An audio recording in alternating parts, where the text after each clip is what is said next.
Got a Teams meeting transcript sitting there doing nothing? Let's turn it into clean meeting minutes in under 2 minutes. No paid Copilot license needed, just the free version in Chrome. First, go to Chrome and go to copilot.microsoft.com. This is the free Copilot. No license, no subscription. If you're not signed in, just log in with any Microsoft account. Click the plus icon in the chat box, select Add Images or Files, and choose the transcript file of your meeting. In the prompt box, type this. Turn this transcript into meeting minutes, organized into attendees, key discussion points, decisions made, and action items with owners. Hit Enter, and that's it.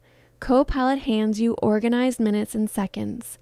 Give it a quick read, copy it using the icon right under the response, and paste it into Word or your email. Done.